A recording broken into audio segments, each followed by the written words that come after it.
Hey guys, I'm back. So let's see. So we have our next speaker is Jeff Gus, and I'm going to pull him in here and then tell you about him. Hello.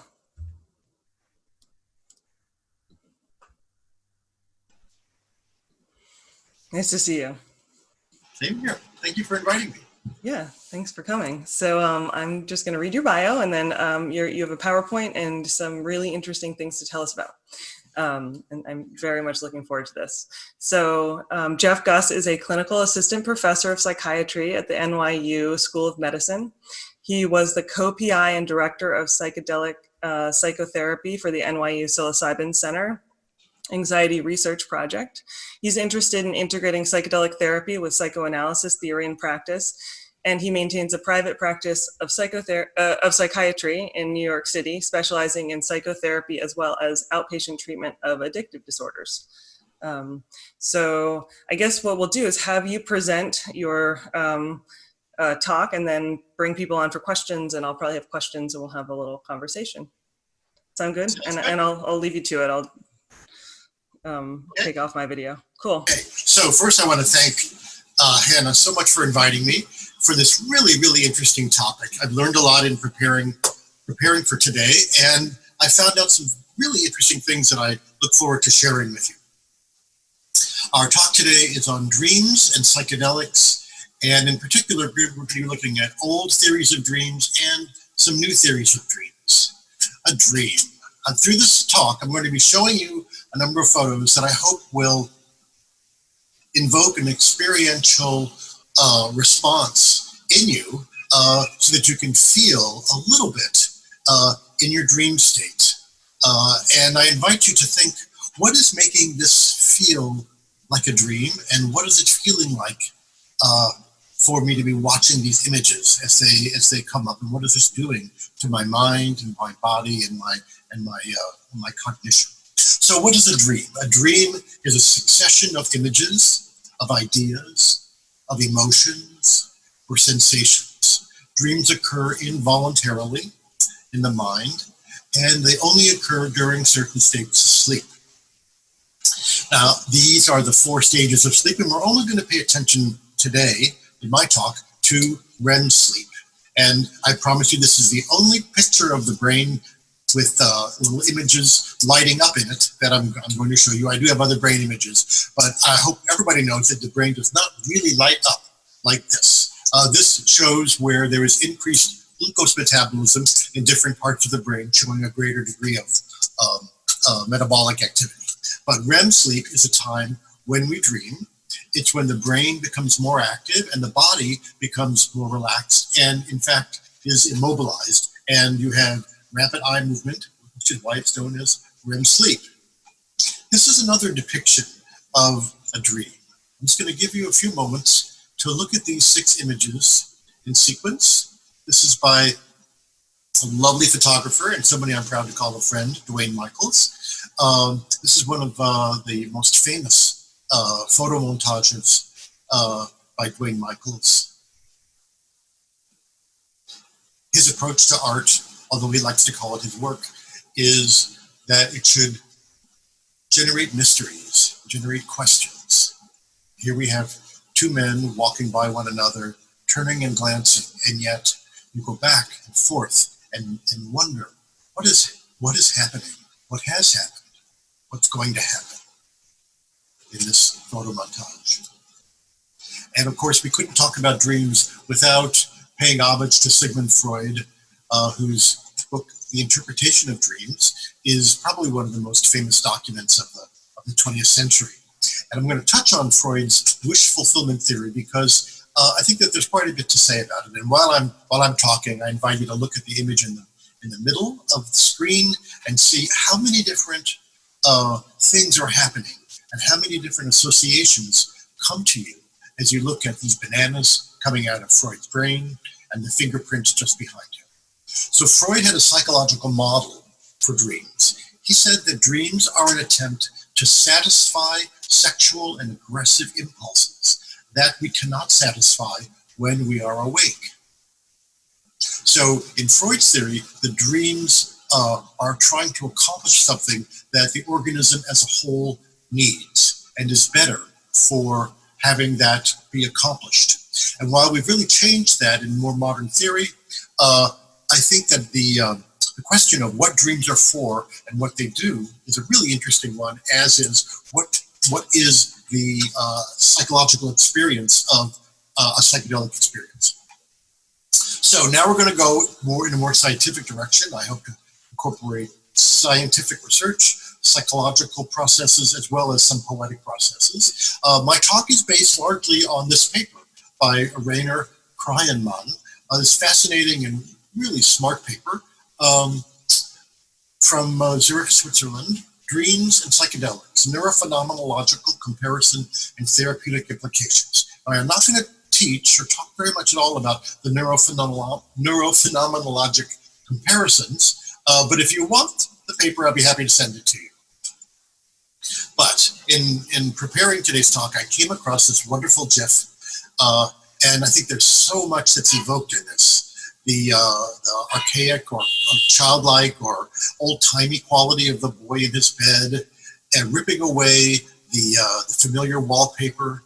To what? To a dream? To a psychedelic experience? To a nightmare?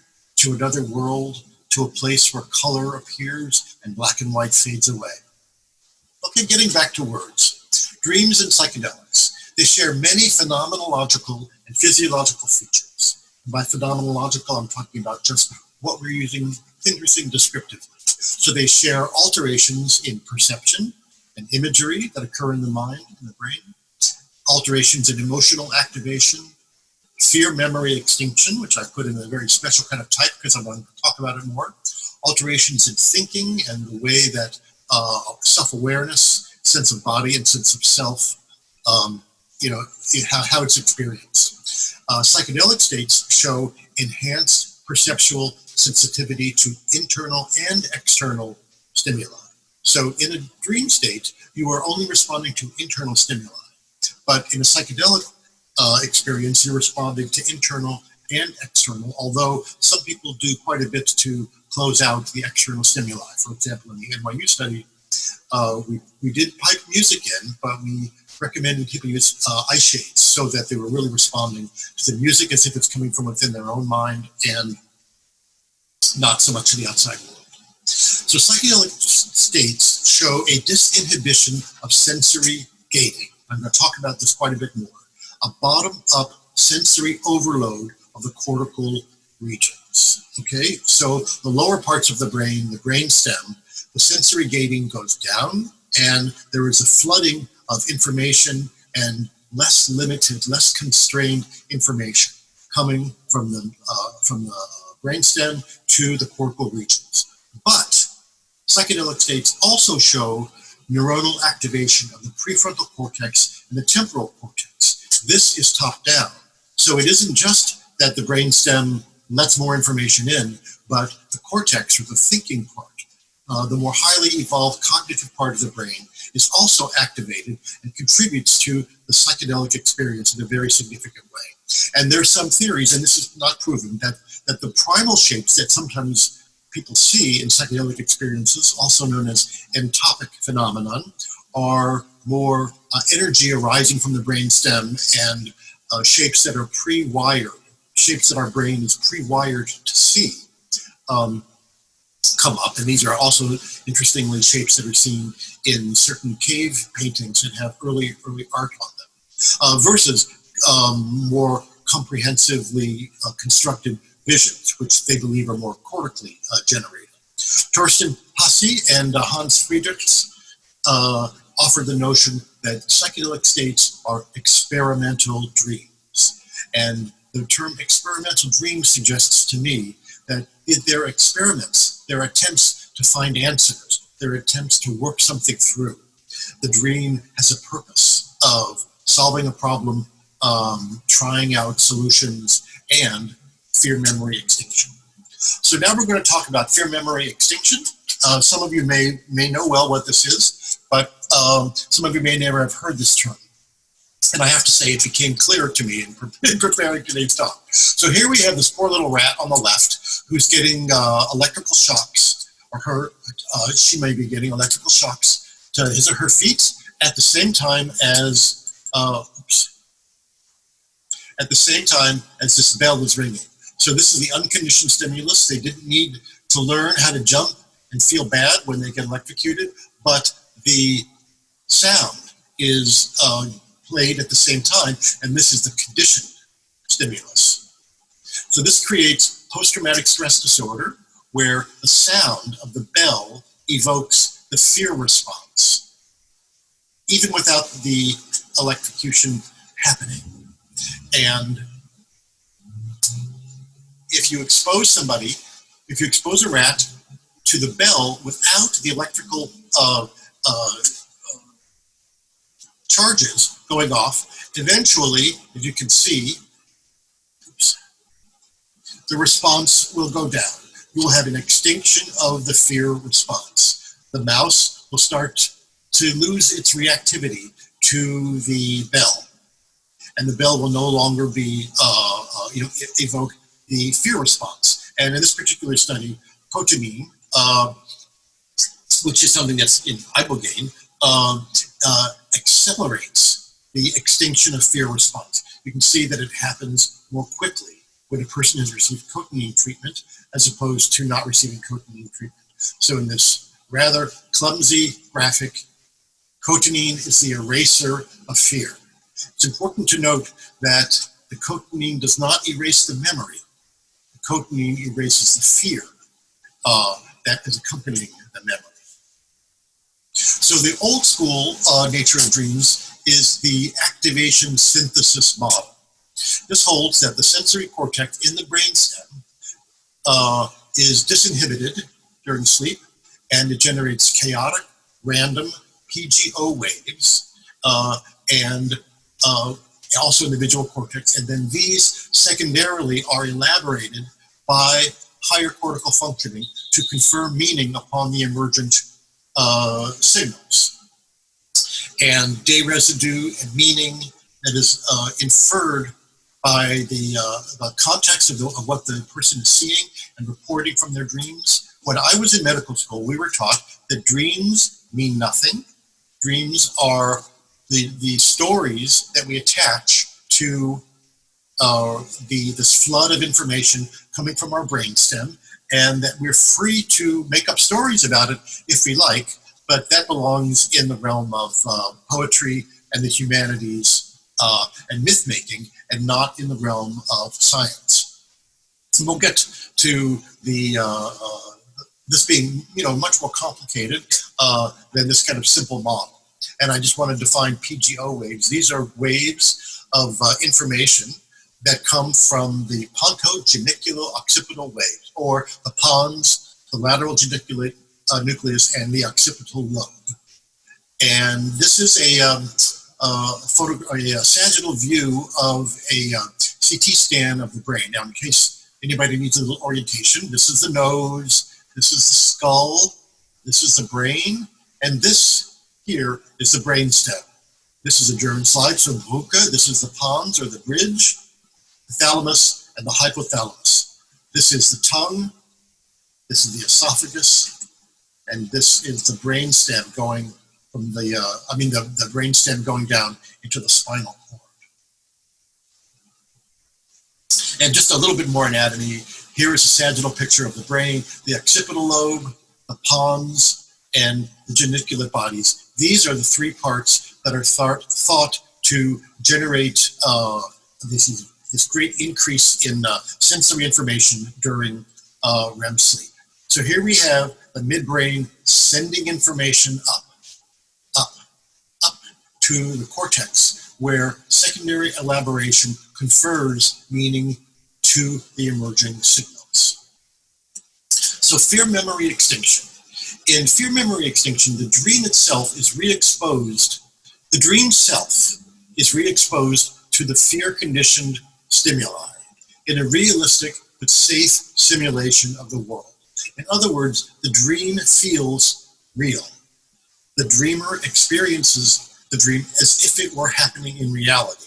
There is a kind of dreaming where people know that they're dreaming, and that is called lucid dreaming, but I'm going to put that aside for this talk because it just creates another level of complication. So here we have this terrifying thing happening, but nothing bad is happening. The memory is happening. It seems as if it's happening, but nothing bad happens to the person. And so this is fear memory extinction, because the imagery is not accompanied by real world punishment. So there is fear reduction in response to the memories. The memory is not gone. It's just that you have a new memory of this story happening, but without the bad outcome. And that is fear memory extinction.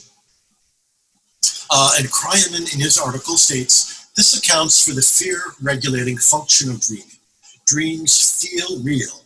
Dream imagery is experienced as a waking perception. So, and this is quite important, it doesn't erase the memory, it creates a new memory with less fear in a safe, or at least a safer context. So now we're going to switch to talk about psychedelics. Psychedelics have many, many things in common with dreaming, but psychedelics offer an enhanced perception of both internal and external information, as we've talked about a couple of times, and they work by disrupting the altering the sensory gating, both of internal and external information to the cortex. So again, we have the exact same picture of this gated information being released or unconstrained and leading to a flooding of the cortex with information, and there also is movement in the other direction. So there is an increase in the experience of consciousness, and this is something people report in psychedelic experience, that it feels real, and it feels in some ways realer than real, because of the experiences that lead us to say, is this reality, are so accentuated that it feels realer than real. Now, of course, if you're dreaming, if you're having an experience of an explosion, there isn't an explosion going on, but it feels as if it were truly happening. And yet the person is hopefully in a safe and protected place. So additionally, with psychedelics, you have an activation of a higher level cortical areas. And these are involved in episodic memory retrieval, affect arousal, and processing contextual associations. So psychedelic psychedelic medicines directly trigger memory retrieval, affect expression, and processing contextual associations. That is the association parts of the brain that send information from one to another. This process is enhanced as well. And this is just another picture of the activation synthesis theory. So psychedelics show activation of memory retrieval and processing, including the prefrontal cortex. They intensify emotional experiencing, particularly emotional memories and affective states, and they may facilitate extinction of conditioned fear memory. How? How do they do that? And now I'm going to introduce you or reintroduce you to one of the biggest, newest stars in the biomolecular world, brain-derived neurotrophic factor. If you're not familiar with this molecule, if you're interested in this field, then you will be. Brain-derived neurotrophic factor facilitates the growth of the brain, facilitates the development of new connections in the brain, and it stimulates neuroplasticity. Remember how when we were young, we were taught, you never develop any new brain cells ever. You only lose them. You have all you had when you were born, and you're just going to die in a steady stream from now until you die. Well, that's not entirely true. We now know of this compound, brain-derived neurotrophic factor, BNDF, that is responsible for stimulating neuroplasticity. That is, the brain developing different kinds of connections, rigidity in the brain being replaced by a greater degree of plasticity, and altered flexibility of information processing. And of course, it isn't just psychedelics that increase the NDF, many other things do too, including exercise and meditation. And here's another dramatic picture of brain-derived neurotrophic factor and its hungry receptor, ready to receive it. So take a breath, look at this photo, and let this photo work on you for a moment. This photo by Martin Markosowski.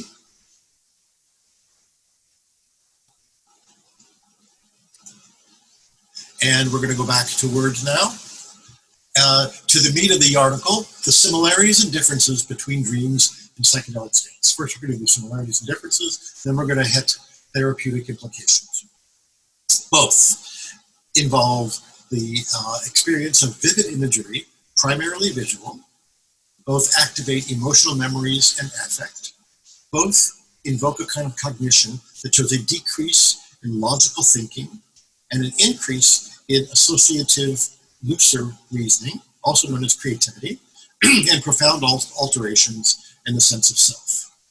And for differences, dreams are all internal, and psychedelics include external reality, interoception, and imagination. And interoception and external reality are cut off. There is a kind of barrier to bodily information, either movement or sensation, that happens during dreams. And there are lots of other differences at a physiological level. And there's a big chart in this article, and if anybody really wants to read it, I'd be happy to send it to you, but I'm not going to go over those because I don't think that it really contributes to the idea of what these two different experiences might tell us about one another to help us in doing psychedelic therapy, psychedelic integration. So the therapeutic implications. Number one, our self is not sleeping during dreams or in psychedelic states, although I don't think anybody would make that mistake. Both intensify what the author calls self-relevant processes. And they do this through the creation of virtual reality playgrounds.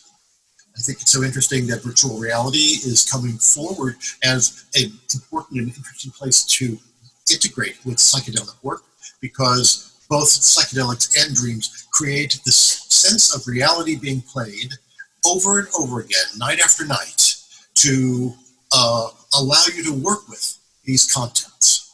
Psychedelics facilitate access to self-relevant processes by reducing cognitive control, which is sometimes known as reducing defense mechanisms, and enhancing mental imagery for two main purposes, and there are many more. One is creative problem solving, and the other is fear extinction. Back in 1972, Lester Grinspoon and James Bacalard said of psychedelics, there are good reasons for applying the term oneirogenic, or producing dreams, to psychedelic drugs. In its imagery, emotional tone, and vagaries of thought and self-awareness, the drug trip, especially with eyes closed, resembles no other state so much as a dream. And this happy chap here, Robert Susskind, was I think a psychologist who published an article in the Journal of Religion and Health, 1973, with the intriguing title, Short-Term Psychotherapy with LSD, a Case Study. And the part that I want to draw your attention to is this quote at the very end. Yet, the more important insights developed by the patient involved corrections of the distortions in his self-image, affirmation of his basic self-worth, and awareness of his previous unrecognized resources for growth and fulfillment. So here we have a different psychological model for what happens either in a dream or in psychedelic work. Freud talked about forbidden, naughty, unacceptable, incestuous, taboo wishes and urges getting gratified in dreams. So it's the sort of like naughty playland where you can do things that cultural and social constraints would prohibit you from doing. But Dr. Susskind suggests that in a psychedelic world and in the dream world, that this affirmation of self-worth and unrecognized resources for growth and fulfillment can come forward too. That these creative, healing, and transformative processes can get unleashed. And it's not just bad wishes about your mom and your dad that come up in dreams. So we have another dreamscape from Dwayne Michaels. I'm going to give you a few moments to imagine this happening in a dream, and the story that you would make, the story that you would tell to make these images a coherent narrative. One more, this one from Tracy Whiteside.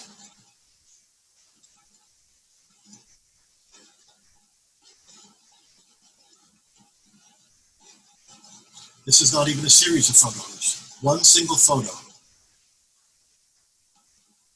What happened before? What happened afterwards? What's happening now? Where are we? What is going on? Back in the early 70s, LSD, the problem-solving psychedelic. The preface by Humphrey Osmond and an afterword by Stanley Krypton. Stephen Jobs famously used LSD as an important part of his psychological and scientific development. LSD shows you that there's another side to the coin.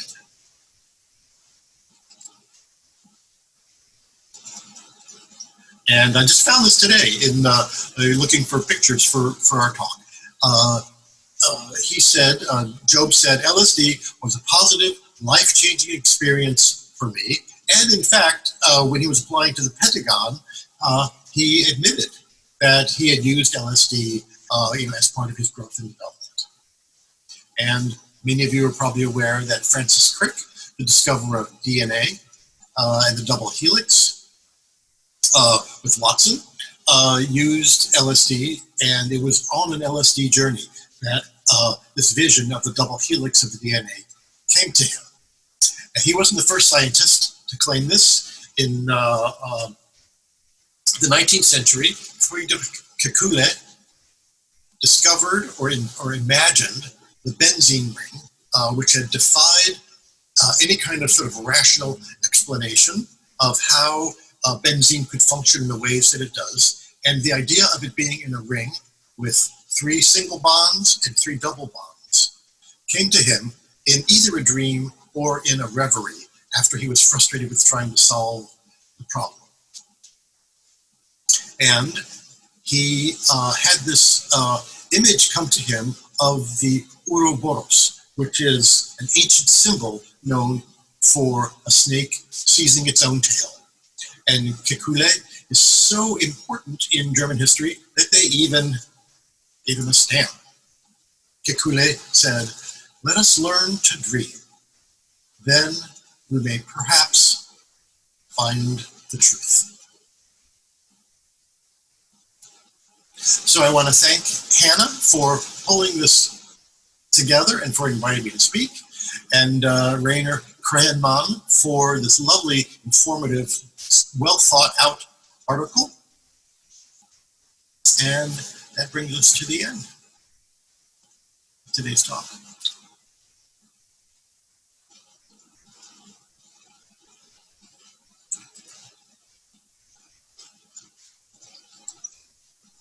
Okay. Cool. Thanks. Questions?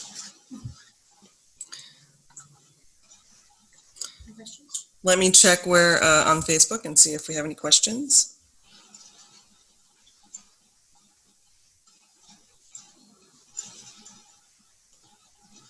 Do you see any? I'm not on Facebook, but in chat, Maria Rafaela said, "Thank you, that was so interesting." Well, Yeah, it's really fascinating. I do think it's in med school for me too. The concept was like dreams don't mean anything, and it takes training in psychoanalysis to realize actually it has a lot of meaning. Yeah, Yeah. I remember being taught also that that the developing baby receives nothing psychologically whatsoever from the mother. Emotions, experiences do not affect the developing fetus. It is a purely biochemical event. Yeah. Yeah. Very proudly, they just like taught us that as if they knew. Right. Another example of scientific reductionism at its most like arrogant. Yeah. And what do you think the future of this research holds? Like, if people are interested in both dreams and psychedelics, what would you, in an ideal world, what would you see people doing with it? Wow. Well, it's like any good politician, instead of answering the question you asked, I'm going to answer the question I want to answer. Okay, great. Do it. Which is what I think is the most important about this topic, is that our minds are constrained so we can live in the real world. And we need them in order to prepare a talk, walk across the street, do your taxes. But there's a place for unconstrained cognition. And that can come from long distance running, psychedelics, meditation, yoga, prayer. And the unconstrained cognition gives us access to far more of ourselves. And in particular, parts that we have put into the dark. We've either dissociated, or forgotten, or pushed out of our minds, so that we could like focus on getting across the street and not getting run over. Mm-hmm. But in the right place at the right time, this kind of unconstrained cognition can offer a great variety of benefits to the human being, whether it's problem solving, fear extinction, access to affect, access to memories. There's so many different things that this unconstrained condition can offer us. And so I think seeing that there's a lot of similarity between dreams and psychedelics makes perfect sense to me. And it may show how there's more of a unity between these different areas of inquiry than meets the eye. Right. And two things. Can you explain for people that don't know what affect is, what that word means? Oh, affect is just a fancy word for emotions. Cool. And I say emotions rather than feelings because I think a good metaphor is the difference between a map and the land that it's a map of. A feeling is a mental representation. That's something we're aware of consciously. That's a feeling. That's a representation. An emotion is a body state. Some people believe that all emotions occur in the body, and that we actually don't have any feelings at all in our brain. What we have in our brain are representations of body states. Mm-hmm. And anybody who's had a panic attack knows that their heart is beating, their hands are clammy, there's a lump in their throat, their breath is shallow, they feel twitchy and tense. All of these body states are affect. By the same token, when you've had Thanksgiving dinner, and you're tired and you're relaxed, and your body is digesting food, you're in a body state, and that brings about a feeling, which you think, oh, I feel so full and comfortable and tidy. So affect is another word for emotions. Okay, and then deep emotions. And many people learn how to not have their emotions, especially people who have been through trauma. People who have been through trauma learn how to dissociate from their emotions because they were overwhelmed by terror. And if you learn too well how to dissociate, it's kind of hard to forget. And so psychedelics and dreams can provide more intense, really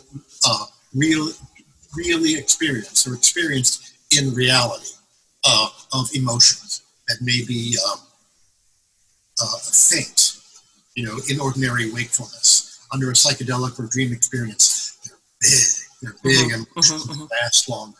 Right. And can you also describe, I guess, two things from that?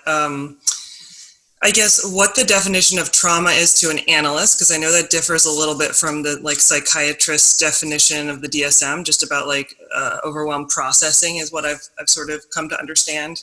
And also Why is it that if you push something down and it's in the dark and only comes out in dreams or psychedelics or other states like that, why is it that those things that are unconscious end up controlling you more, even though they seem to be like not even accessible?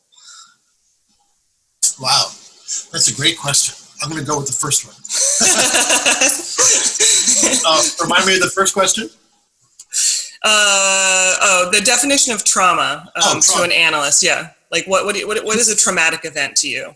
What would well, I think part of your question, when you say to an analyst, I'd like to comment that I think it is the work of Bessel van der Kolk and the myriad of other trauma specialists that have returned the body to psychoanalytic inquiry.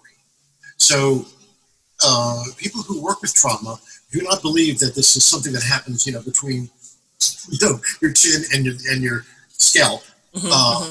And there has been a sense of psychoanalysis being about the mind and not so much about the body. So trauma has alerted us it's informed us that trauma happens as a body reaction to overwhelming fear, overwhelming pain, mostly those two, overwhelming pain and overwhelming fear, that because of the arousal cannot be remembered and cannot be metabolized through language. So it gets remembered before, pre-verbal, pre-visual. So it cannot be organized and labeled and managed in the way that we do with language. That's why if somebody's been through a traumatic experience and they talk about it, it helps them, because then they're taking what happened, speaking about it, adding language to it, another person hearing it. And that can reduce the likelihood of PTSD developing after a trauma.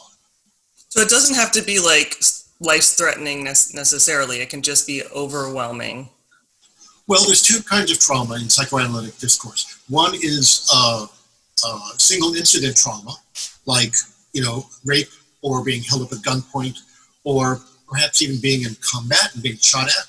And the other is strain trauma, in which a mortification, a neglect, a rudeness or a hurt or an unkindness happens, or neglect by a parent, or exploitation by a narcissistic parent happens over and over and over and over and over again, so that it becomes cumulative and affects the way that attachment happens. I mean, attachment is a biological process that has psychological expression, right? Attachment is how we connect to the world and see it as safe or dangerous, giving or withholding, beautiful or ugly. All these relationships are formed in our earliest years as a result of the world we live in, which is the world of our parents and sisters. And that can generate what's called strain trauma over a long period of time. Your mom, forgetting your birthday and calling you by your sibling's name. If it happens once, it's like, okay, so no big deal. But if it happens over and over and over and over and over again, it begins to be an insult to your sense of identity and how much that person really recognizes you as a specific human being. And that can generate strain trauma if it happens over a long period of time.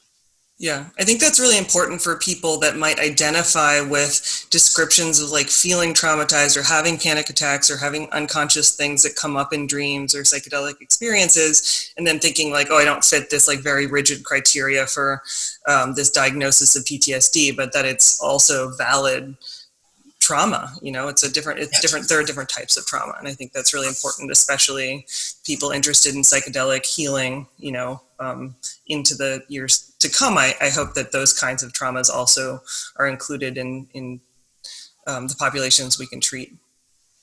I think it's important to say at this point, in response to what you're saying, is that trauma, the consequences of trauma are attachment. People who have been traumatized have problems in their attachment. They may be avoidant, they may be clingy, they may not trust anyone, they may be too trusting, but the relationship between self and other is colored by whether you had a chronically traumatic or chronically safe, upbringing. And brain develops in that environment, and then it becomes your psychology. Totally. And so I guess the other question that I had that maybe we'll skip to other people's questions, but just why is there so much control over things why do unconscious things have control over you? Well, the metaphorical answer that I can give you is, have you ever had an underground pimple? Yes. An underground cyst? You know, you can't see it, but you can feel it. You feel there's something there. And you know, you can't see anything, but you know it's there. And you know it's there, and it's creating something that you can't quite put your finger on, because when you look, you know there's nothing there. Or you touch it, like, I don't feel anything, but there's something there. We can't see it, and yet it has an impact on us. And better than that, you'd have to ask like a neuropsychological trauma specialist. I think it's a great question. How traumatic memories cause so much trouble.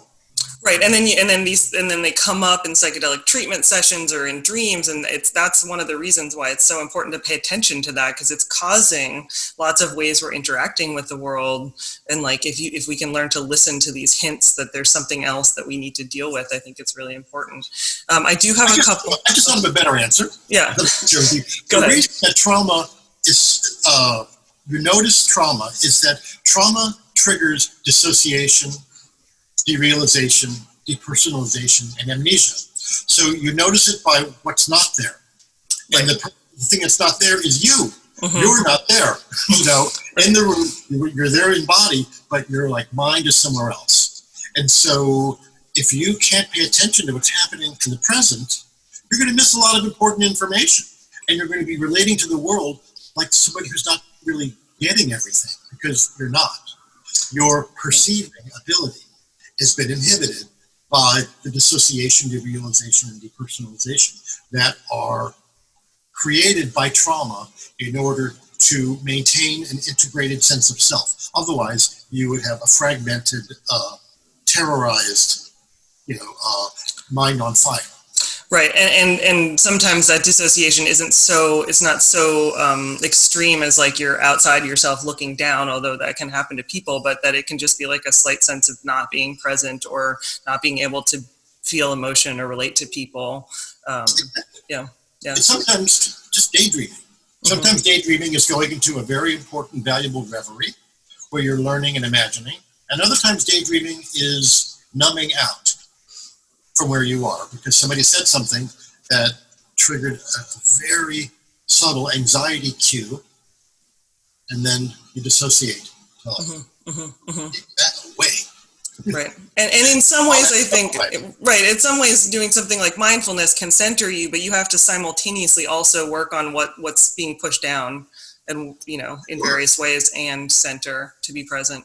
That's what meditation is so hard. Yeah, right. Because you just have to sit there and face everything that comes up. Right. Okay, so a few questions from people on Facebook. So Laura says, thoughts on using dreams for integration work? Oh, I think it's great. I think it's a great idea. Why wouldn't you? It's like more information. And I think bringing dream work and psychedelic work and the relationship between the therapist and the patient together in letting those things flow into one another. That's what it's all about. And for people that aren't in the psychedelic community, what is integration work? Oh, integration work is when you work with a therapist or a guide or some support person to help you bring what you've learned and what you've experienced in your psychedelic journey into your day-to-day life. So it is, because it isn't like when you take a car in to the shop and they raise the hood and they work on it and they close it and you drive off and the car is fixed. It doesn't work that way. You need to be your own auto mechanic, where the psychedelic opens the hood and you begin to see some things that are not so good. And it's the integration work where you're saying, wow, I'm going to change those spark plugs, or I'm going to get a new distributor because this one is sending out really bad information. So integration is when you bring it into your day-to-day life. Cool. And then, so my friend Jacob Grant, who's one of my dear friends in Jamaica, also has a question. So Maria's pulling these questions in from Facebook, so we can't actually pull him into Zoom if we have any further questions about it. But I'll read it to you, and then, or you can read it too. He says, does unconstrained cognition rely on the emotion or the environment? If so, how does that affect your consciousness? Okay. Well, unconstrained cognition is like opening up the spigot. Okay, and the emotions are going to come in psychedelic work from the environment. I mean, the information is going to come from the environment and from the body. So both go into what's unconstrained. All this information, sensory information is coming up. And also from memory and internal body states. So it comes from the environment in psychedelic work. In dream work, you're cut off from the environment. There's a kind of motor block and largely a sensory block. So it's coming from memory and emotional predispositions that exist in the brain. Does that answer the question? I think so. Let's see, Jakob, if you're out there, does that answer the question? I can pull up the Facebook feed and see if he has any further questions about it. Hold on. It's like questions coming from various different locations. Let me see. Let's see. So I don't see anything further. If he does have anything further that pops up, I'll let you know. Okay. So one other follow up to the trauma causing being a processing issue at the time of. Do you think people who have cognitive differences like dyslexia, auditory processing issues, like either something like even dementia or autism that have harder times processing information, do you think that might be a higher likelihood of trauma, a reason to have higher likelihood of trauma? I don't know, but I'm going to answer the question I thought you were going to ask, which is, I think that psychedelics could help people who have excess gating or excess control in a gradual, thoughtful way to become more acquainted with the range of affect, the range of emotion. Mm-hmm, mm-hmm. And, people who have intense social anxiety, they may remember the times that they were humiliated when giving a talk, but with psychedelic or MDMA work, they may be able to replace that fear of that memory with the memory of it happening without so much fear, mm-hmm. leading to a greater sense of confidence to be able to speak in public. And do you think that's true with like psilocybin, MDMA, and ketamine, or they're different? Oh, I think they're different. I think MDMA is probably most researched. Mm-hmm. And so I've seen in the studies that I've been a therapist in, pretty amazing effects of at least what we thought was MDMA on people having memories about their trauma with more compassion for themselves mm-hmm. and for their perpetrator, and a greater sense of love, caring, forgiveness, and putting it a little bit to rest and being able to trust people and relate to people more and trust themselves more. So that's what I've seen the most amazing change in the MDMA research that I've been privileged to be a therapist in. The world was filled with people that had to be on guard, like their perpetrator. Their solution was to be on guard against anybody who's going to hurt them. And with some MDMA work, they were better able to say, well, this person's dangerous, but that one's not so dangerous. Mm-hmm. Mm-hmm. And mm-hmm. I think I can maybe trust this person. Or I can just let them be themselves, and I don't need to be endangered by them. Mm-hmm. Mm-hmm. And I've seen MDMA do that. Fascinating. So I think this is the end of our time that we set up to speak, but just a plug for a future thing that we're doing. Jeff Gus is likely going to pop into one of the classes that we're teaching as part of the learning series in the fall. So if you love what he's saying and you want to hear more, and if you want to learn more, check out Fluence, Fluence, which is a learning teaching initiative that I've recently become involved in with Ingmar Borman and Elizabeth Nielsen. So there's, if you want more either clinical consultation groups or and they do a lot of integration stuff too. They're the experts in integration in the country. So yeah, you can hear more about that. Yeah.